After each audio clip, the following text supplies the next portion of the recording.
Haleluya. Saya melihat dari hadapan ini umat-umat Tuhan yang begitu bersuka cita, yang begitu merasakan hadirat Tuhan. Ketika hadirat Tuhan turun atas kita, kita akan mengalami kemenangan dari Tuhan. Haleluya, mengalami pemulihan. Puji Tuhan, saat ini kita akan mendengarkan firman Tuhan. Karenanya kita semua fokus untuk mendengarkan firman Tuhan. Kami juga menyapa anak-anak Tuhan yang beribadah secara live streaming. Mari kita sama-sama untuk belajar firman Tuhan. Puji Tuhan, saya ingin menyampaikan kebenaran firman Tuhan pada saat ini yang terdapat dalam Matius pasal 7 ayat 24 sampai dengan ayat 27.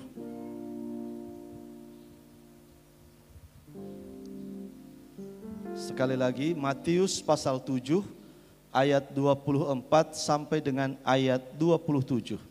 Kalau Bapak Ibu sudah dapat ayat ini, saya undang dengan kasih untuk bangkit berdiri.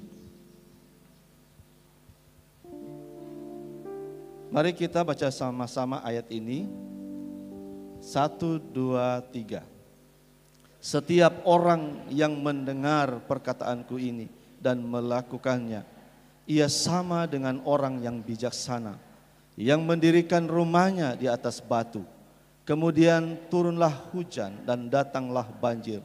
Lalu angin melanda rumah itu, tetapi rumah itu tidak rubuh sebab didirikan di atas batu.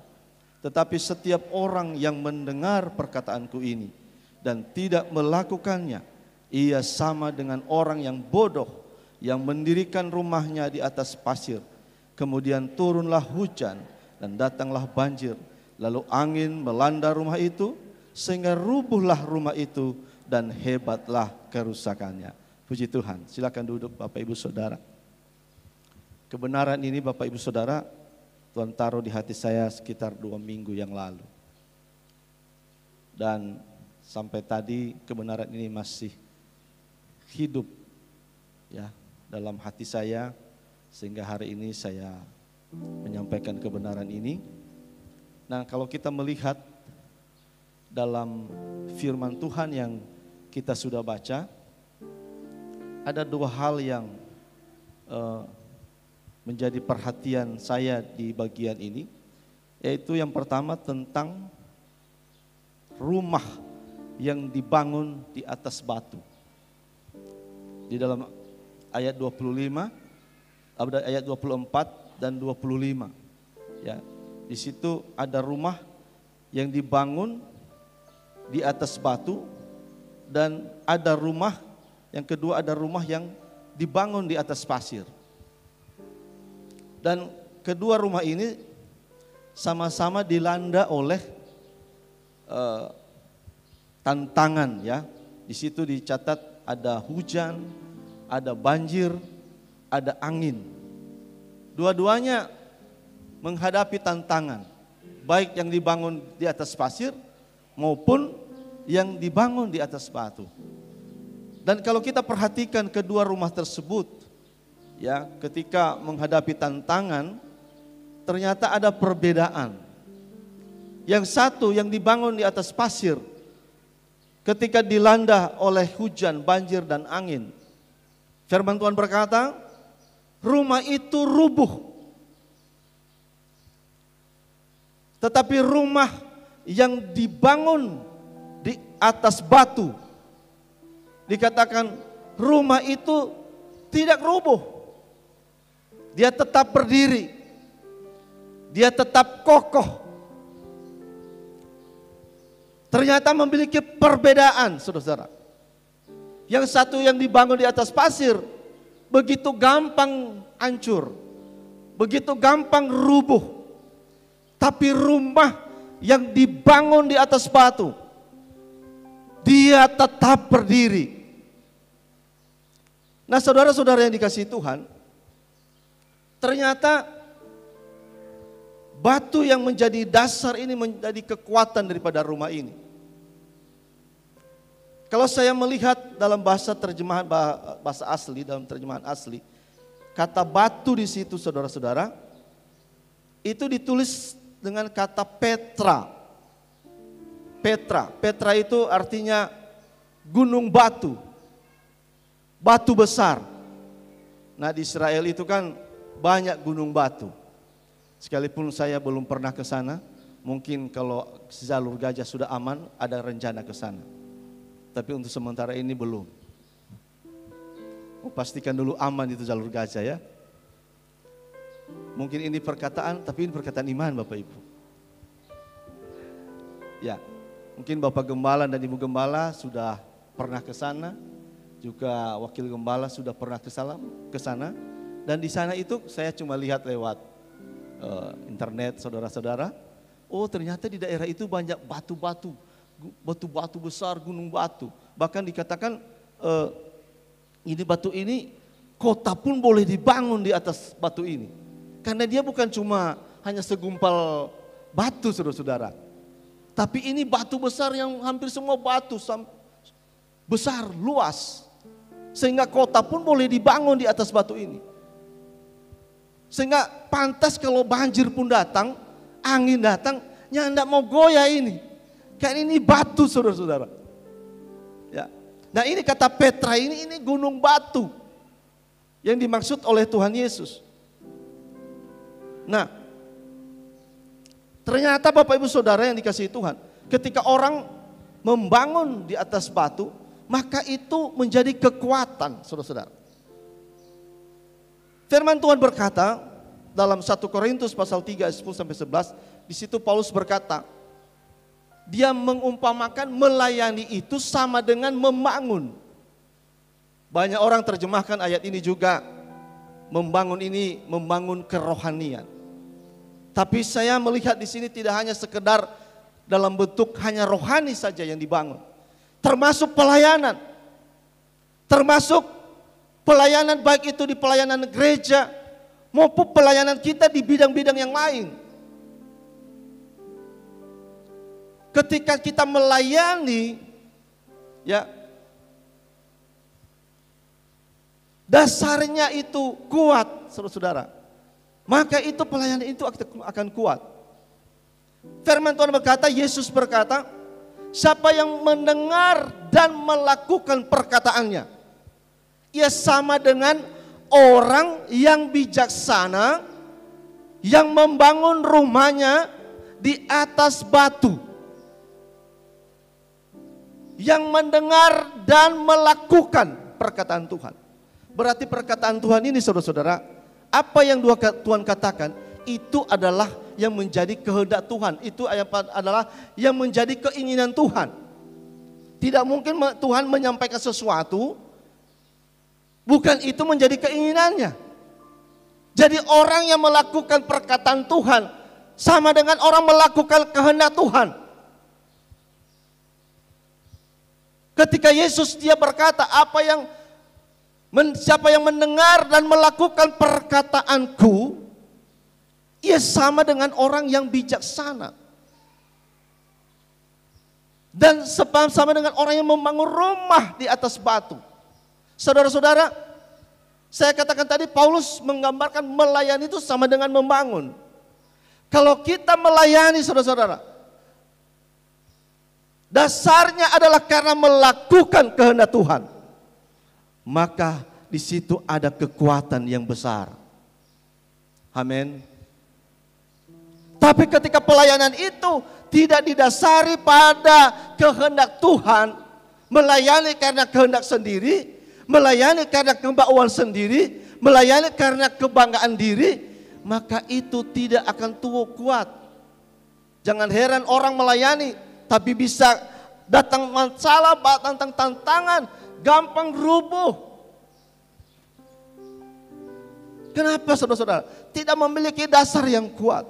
Kiranya di jemaat ini, semua jemaat, mulai dari gembala, tim pastoral, semua pelayan-pelayan, semua jemaat, mari kita bersama-sama melayani karena melakukan kehendak Tuhan. Haleluya. Dan kalau kita melayani karena melakukan kehendak Tuhan, di situ ada kekuatan yang besar. Haleluya. Dan kekuatan itu dibagaikan, dikata Yesus berkata, bagaikan gunung batu yang tidak mudah roboh, yang tidak mudah tumbang, yang tidak mudah hancur. Ada kekuatan di sana. Dan saya mau katakan melayani pekerjaan Tuhan, dasar utamanya adalah, kekuatan yang utama adalah ketika kita mau melakukan kehendak Tuhan. Gereja yang melayani karena bukan kehendak Tuhan, tidak melakukan kehendak Tuhan, tidak fokus pada kehendak Tuhan, gereja itu tidak kuat, gampang roboh, gampang goyang, saudara-saudara.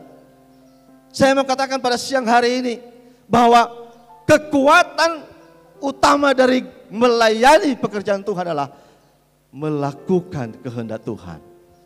Amin. Haleluya. Ini yang menjadi kekuatan utama. Ini yang menjadi kekuatan utama dari gereja, saudara-saudara. Nah, saya ingin menyampaikan beberapa hal. Mengapa melakukan kehendak Tuhan menjadi kekuatan yang utama? Mengapa? Mengapa karena melakukan kehendak Tuhan itu menjadi kekuatan yang utama? Yang pertama, alasan yang pertama, karena melakukan kehendak Tuhan akan menghadirkan kekuatan Allah yang memaksimalkan kekuatan yang kita miliki. Haleluya. Ketika kita melakukan pekerjaan itu tidak berdasarkan kehendak Tuhan, saudara-saudara, maka kekuatan kita itu terbatas. Kekuatan-kekuatan yang kita miliki itu bisa lumpuh, bisa hancur, bisa anjlok, saudara-saudara. Saya kasih contoh di Alkitab. Mari kita lihat di dalam Kejadian pasal 11. Ayat ini sudah dikhotbahkan oleh Bapak Gembala pada hari Sabtu pagi. Kejadian 11 ayat 4 sampai 8. Coba kita baca sama-sama. Kejadian 11 ayat 4 sampai 8. 1, 2, 3. Juga kata mereka, marilah kita dirikan bagi kita sebuah kota dengan sebuah menara yang puncaknya sampai ke langit. Dan marilah kita mencari nama, supaya kita jangan terserak ke seluruh bumi. Lalu turunlah Tuhan untuk melihat kota dan menara yang didirikan oleh anak-anak manusia. Dan ia berfirman, mereka ini satu bangsa dengan satu bahasa untuk semuanya. Ini barulah permulaan usaha mereka. Mulai dari sekarang, apapun juga yang mereka rencanakan, tidak ada yang tidak akan dapat terlaksana. Baiklah kita turun dan mengacau balaukan di sana bahasa mereka, sehingga mereka tidak mengerti lagi bahasa masing-masing. Ayat 8. Demikianlah mereka diserahkan Tuhan dari situ ke seluruh bumi, dan mereka berhenti mendirikan kota itu. Bapak Ibu Saudara, kalau kita melihat ayat ini Nimrod dan orang-orangnya ini luar biasa. Mereka membangun kota, mereka membangun menara yang luar biasa sampai ke langit. Wah, saya pikir ini zaman itu, saudara-saudara, teknologi belum seperti sekarang. Tapi heran, ini orang-orang ini boleh mau berencana bangun menara sampai ke langit. Saya mau tanya, di mana ada menara sekarang yang sampai ke langit? Di negara mana? Belum ada. Teknologi sudah secanggih sekarang ini, saudara-saudara, belum ada. Tapi zaman ini, saudara-saudara, ini luar biasa. Nimrod dan orang-orangnya, mereka membangun menara yang puncaknya sampai ke langit. Wah. Firman Tuhan berkata mereka ini satu bangsa, satu bahasa. Mereka ini memiliki potensi yang luar biasa, memiliki persatuan yang hebat, memiliki kemampuan yang hebat, memiliki intelektual yang hebat, memiliki hikmat yang hebat. Sehingga Tuhan pun mengakui, saudara-saudara. Kita lihat di dalam ayat yang ke-6, firman Tuhan berkata, dan ia berfirman, mereka ini satu bangsa dan satu bahasa untuk semuanya. Ini barulah permulaan usaha mereka. Mulai dari sekarang, apapun juga yang mereka rencanakan, tidak ada yang tidak akan terlaksana. Berarti saudara-saudara, kehebatan mereka ini luar biasa. Sebenarnya kota ini menara ini mereka boleh bangun. Tuhan yang berkata, tidak ada yang tidak akan terlaksana. Mereka bersatu. Mereka punya potensi, mereka punya intelektual, mereka punya hikmat untuk membangun ini. Dan Tuhan berkata, tidak ada yang tidak terlaksana. Ada potensi yang besar, saudara-saudara. Tapi saya mau katakan, potensi yang mereka miliki, potensi persatuan, potensi hikmat, potensi kecerdasan, potensi kemampuan, potensi-potensi yang lain, itu bisa lumpuh. Firman Tuhan berkata ketika Tuhan melihat, lalu Tuhan turun. Dan apa yang dilakukan oleh Tuhan? Tuhan berkata, di firman Tuhan berkata, Tuhan mengacau balaukan, menghancurkan semua potensi yang mereka miliki. Yang tadinya ada potensi persatuan yang hebat, ada hikmat, ada kecerdasan, ada semua potensi yang luar biasa yang mereka miliki. Tapi ketika Tuhan turun, saudara-saudara, bukan membantu mereka, tapi mengacau balaukan. Saya mau katakan, saudara-saudara, gereja membutuhkan kekuatan persatuan itu. Butuh. Gereja butuh. Tapi saya mau katakan, kekuatan persatuan bukan kekuatan utama dari gereja. Haleluya. Finansial, gereja butuh. Kalau di sini banyak orang yang banyak doi, mantap. Gereja itu tidak lama mau bangun, saudara-saudara. Butuh. Tapi finansial bukan kekuatan utama dari gereja. Hikmat, kecerdasan, intelektual dibutuhkan oleh gereja. Tapi bukan itu menjadi kekuatan utama. Semua kekuatan itu bisa lumpuh. Terjadi kepada Nimrod. Dengan kekuatan yang mereka miliki, mereka bangga. Mereka bicara dengan sombong.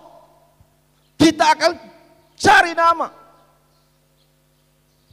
Tapi semua kekuatan itu lumpuh, saudara. Karena Tuhan tidak menghendaki. Karena mereka kehilangan kekuatan utama. Mereka membangun bukan karena melakukan kehendak Tuhan. Tapi mereka membangun karena mau cari nama. Mau tunjukkan pada orang-orang bahwa mereka ini hebat. Mari kita melayani karena kita mau melakukan kehendak Tuhan. Amin. Haleluya. Kita butuh kekuatan utama. Ketika kita melayani karena melakukan kehendak Tuhan, maka Tuhan hadir bukan untuk mengacaukan. Tapi kekuatan Tuhan akan turun, akan hadir memaksimalkan kekuatan yang kita miliki. Amin. Mungkin kekuatan kita tidak seberapa, tapi kalau ada kekuatan Tuhan, langit dan bumi pun Tuhan bisa ciptakan. Apalagi cuma gereja, saudara-saudara. Saya percaya kiranya di gereja ini ada kekuatan Tuhan. Kalau semua jemaat melayani karena melakukan kehendak Tuhan, di jemaat ini akan ada kekuatan yang besar, yang bagaikan gunung batu, yang tidak akan pernah tergoyahkan, saudara-saudara. Ada kekuatan Tuhan di sini. Haleluya. Haleluya. Ketika setiap keluarga rumah tangga hidup dalam kehendak Tuhan, melakukan kehendak Tuhan, di keluarga itu juga ada kekuatan Tuhan di sana. Haleluya. Mungkin ada berkata, Tuhan, keluarga saya begini, pekerjaan saya begini. Tapi kalau kita mau bergerak dalam kehendak Tuhan, saya percaya, saudara-saudara, ada kekuatan Tuhan di sana.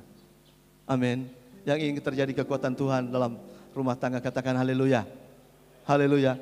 Yang ingin mengalami kekuatan Tuhan di dalam usaha, dalam pekerjaan, katakan haleluya. Ya, bekerja, berusaha di pemerintahan. Kalau kita melakukan kehendak Tuhan, maka hadir kekuatan Tuhan sana memaksimalkan semua kekuatan yang kita miliki. Kita butuh semua kekuatan yang lain, persatuan. Tapi tanpa kekuatan dari Tuhan, semua kekuatan itu bisa lumpuh, saya katakan. Ada kekuatan Tuhan, haleluya. Amin. Yang kedua saudara-saudara, kenapa melakukan kehendak Tuhan itu menjadi kekuatan utama dalam melayani pekerjaan Tuhan.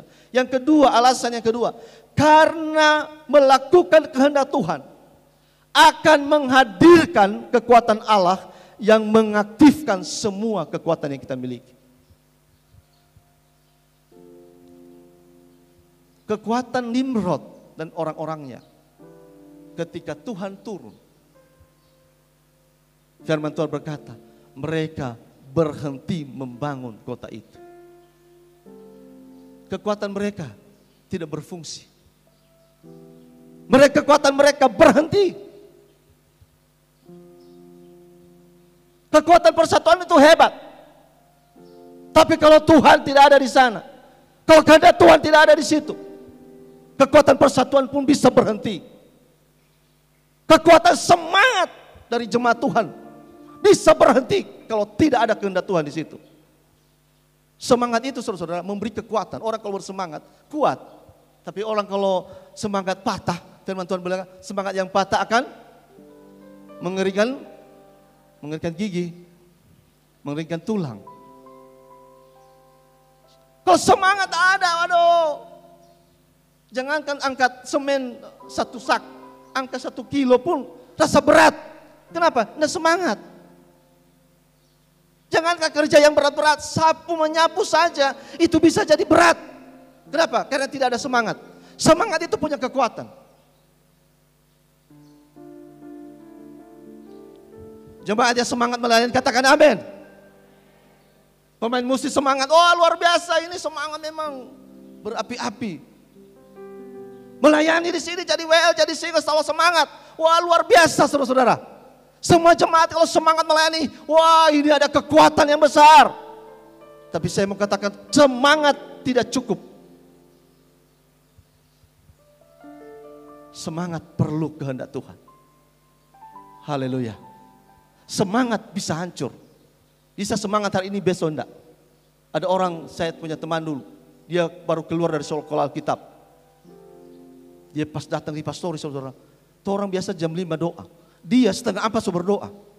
Dia semua haleluya, haleluya. Oh, saya rasa pas waktu itu saya sementara tidur, rasa-rasa kita di tempat tidur terangkat-angkat saudara-saudara. Dia terbang-terbang karena dia saking urapan sekali. Oh ini baru keluar dari sekolah Alkitab, jadi masih panas-panas. Urapan masih berapi-api saudara.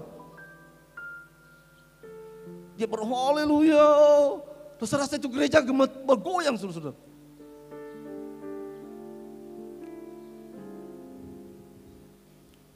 Satu hari, 2 hari, oh begitu lagi saudara-saudara. 3 hari begitu lagi.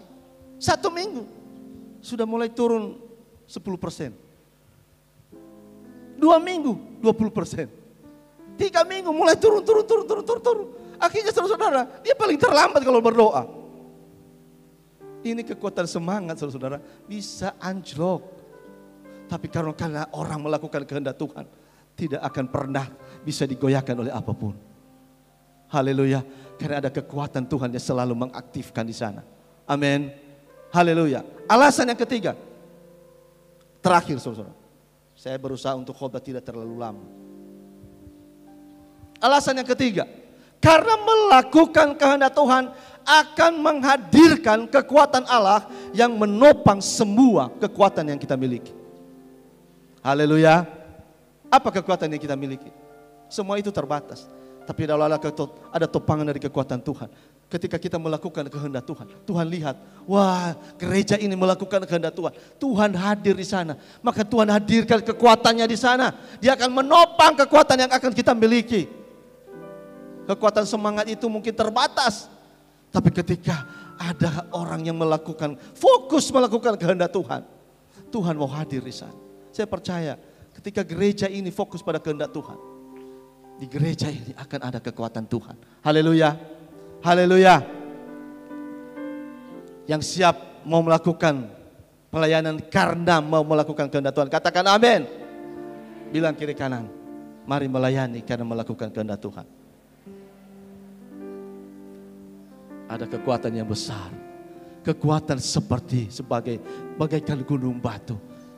Yesus berkata, barang siapa yang mendengar dan melakukan perkataanku, ia seperti orang yang bijaksana, yang mendirikan rumahnya di atas batu, di atas petra, di atas gunung batu yang kuat. Sekalipun ada tantangan, tapi tetap berdiri, tidak akan goyah. Haleluya, haleluya. Kenapa? Karena ada kekuatan Tuhan di situ. Puji Tuhan, kebenaran firman Tuhan sampai di sini. Selanjutnya kami serahkan kepada Bapak Gembala.